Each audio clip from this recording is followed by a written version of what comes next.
You've been told a lie, a huge one, passed down for generations. The lie is this: your home is your greatest asset, that buying a house is the single best way to build wealth. For most people, this is a financial myth. It's a fantasy designed to make you house poor, chaining you to a lifetime of debt. I'm going to show you the simple math that proves why buying a home could be the biggest obstacle to true financial freedom. We've all heard it. Stop throwing your money away on rent. Buy a house and start building equity. On the surface, it sounds like perfect advice, but this conveniently leaves out the harsh truths, the hidden costs, financial traps, and lost opportunities. Today, we're looking at the true cost of homeownership. We'll start with what affordability really looks like in 2026, then get into the three biggest financial traps that turn the dream of ownership into a nightmare. This is about giving you the data to make a smart decision, not just an emotional one. First, a mortgage payment isn't like a rent check. In many of the country's biggest job markets, owning costs significantly more than renting. Take an expensive tech hub like Seattle.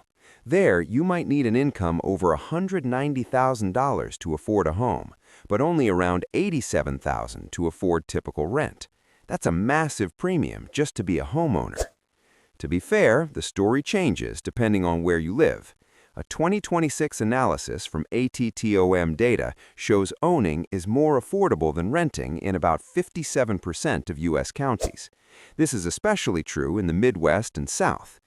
But the critical context is that the places where it's dramatically more expensive to buy are often the major economic hubs where millions build their careers.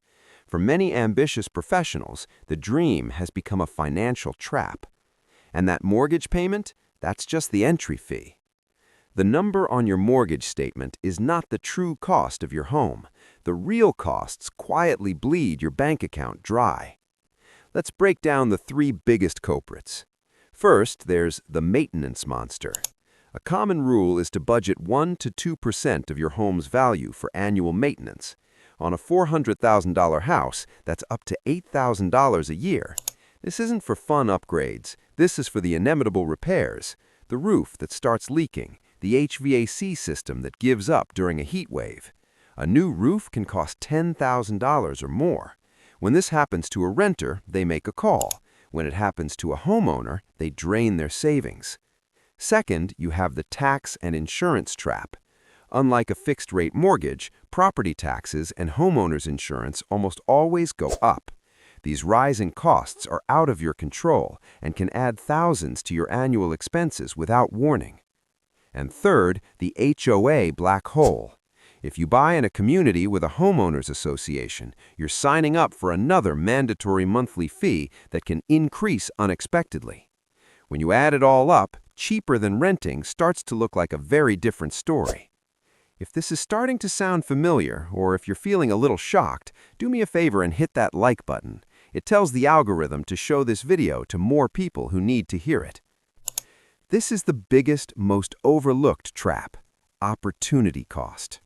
The pro-homeownership crowd loves building equity, but they never talk about what that giant down payment could have been doing. Let's run the numbers. Imagine a 20% down payment on a $400,000 house. That's $80,000. What if instead you invested that $80,000 in a simple S&P 500 index fund? Historically, the S&P 500 has had a long-term average annual return of around 10%.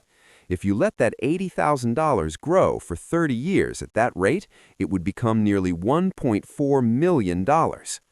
The equity in your home isn't a liquid investment. To get that cash, you have to sell your house or take out a loan, which means more debt. By sinking all your capital into a down payment, you are forfeiting decades of powerful, wealth-generating compound growth. Now for the stat that gets thrown around all the time. Homeowners are wealthier than renters. According to the Federal Reserve Survey of Consumer Finances, the median net worth of a homeowner is dramatically higher, around $430,000, compared to just $10,000 for a renter. This is the stat used to prove that owning a home makes you rich, but it's a classic case of confusing causation with correlation. The data doesn't show that homes create wealth. It shows that people who are already on the path to being wealthy are the ones who buy homes. Think about it. To get approved for a mortgage, you need a stable income, a great credit score, and cash for a down payment. People who have these things are already financially advantaged. The house isn't the magic ingredient making them rich. Their pre-existing financial stability is what allows them to get the house. The house is a symptom of their wealth, not the cause of it.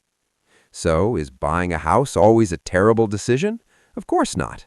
There are plenty of valid, non-financial reasons to want your own home: stability, the freedom to renovate, a connection to a community.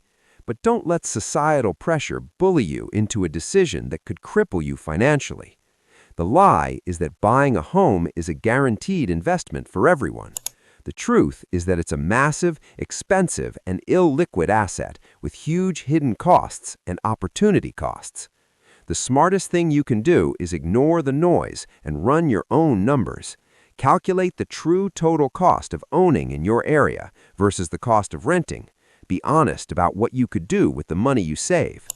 The right choice is the one that aligns with your personal goals and financial reality, not someone else's version of the American dream. If this video opened your eyes, subscribe for more content that debunks common financial myths. I want to hear from you in the comments. What's the biggest hidden cost of homeownership that you've personally experienced? Your story could help someone else avoid a costly mistake. And be sure to check out my next video where I break down the stock market versus real estate as long-term investments.